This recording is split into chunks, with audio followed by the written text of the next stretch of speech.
Президент Садыр Жапаровдун Тажикстанга болгон расмий сапарынын алкагында бир катар документтерге кол коюлду. Кыргыз Республикасынын президенти Садыр Жапаровдун Тажикстан Республикасына болгон расмий сапарынын алкагында 29-июнда Душанбе шаарында Кыргыз-Тажик эки тараптуу кызматташтыгын өркүндөтүүгө багытталган бир катар документтерге кол коюлду. Президент Садыр Жапаров менен Тажикстандын президенти Эмомали Рахмон биргелешкен билдирүү кабыл алышты. Мындан тышкары төмөнкү документтерге кол коюлду. Кыргыз Республикасынын Саламаттык сактоо жана социалдык өнүктүрүү министрлиги менен Тажикстан Республикасынын өкмөтүнө караштуу социалдык камсыздандыруу жана пенсия боюнча агенттигинин ортосунда пенсия менен камсыз кылуу жана социалдык камсыздандыруу жаатында кызматташуу жөнүндө макулдашуу. Кыргыз Республикасынын мамлекеттик кадр кызматы менен Тажикстан Республикасынын президентине караштуу мамлекеттик кызмат агенттигинин ортосунда мамлекеттик кызмат чөйрөсүндө кызматташуу жөнүндө меморандум.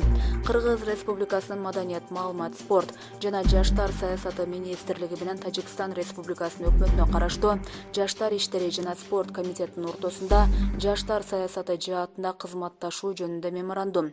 Кабар Кыргыз улуттук маалымат агенттиги менен Тажикстандын Ховар улуттук маалымат агенттигинин ортосунда кызматташуу жөнүндө меморандум. Жапаров менен Рахмондун сүйлөшүүсү 6 сааттан ашты. Азаттыктын Тажик кызматы Дүйшөмбү шаарында Кыргызстан менен Тажикстандын президенттеринин сүйлөшүүсү 6 сааттан ашык убакыттан бери уланып жатканын билдирди. Бул маалыматты Тажик президентинин маалымат кызматы дагы ырастаганын кабарлады.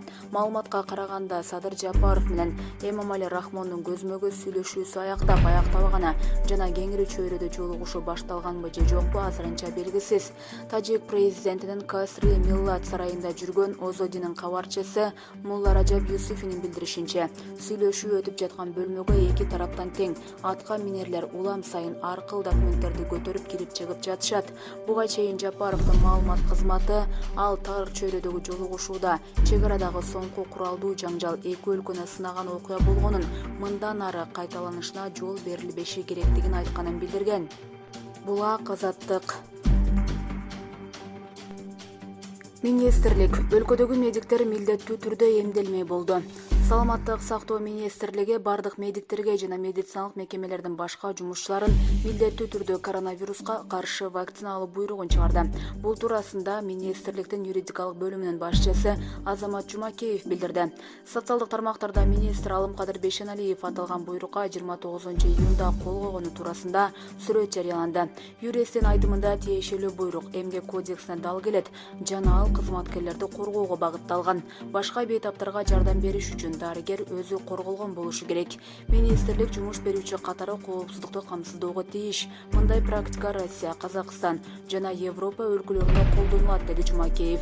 Ошондой эле санитар, чарбалык тейлөө персоналы, бухгалтер сыяктуу саламаттык сактоо органынын бардык кызматкерлерине вакцина алуу милдети коюлганын белгиледи. Булак Спутник KG.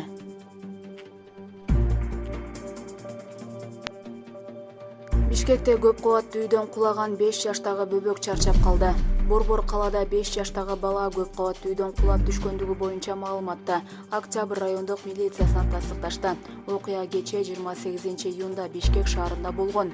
Милицияга Саякбай Каралаев көчөсүндөгү көп кабаттуу үйдөн баланын кулап кеткени туурасында кабар түшкөн. Кырсык болгон жерге ыкчам тергөө тобу барып, 2016-жылы туулган бала 11-кабаттын терезесинен учуп түшкөндүгүн аныкташкан. Тез жардам келип, наристе жандандыруу бөлүмүнөн бүгүн каза болуп калган деп билдиришти милициядан. Факты кылмыш жана жоруктардын бирдиктүү реестрине катталып, тиешелүү экспертизалар башталган. Булак Спутник KG.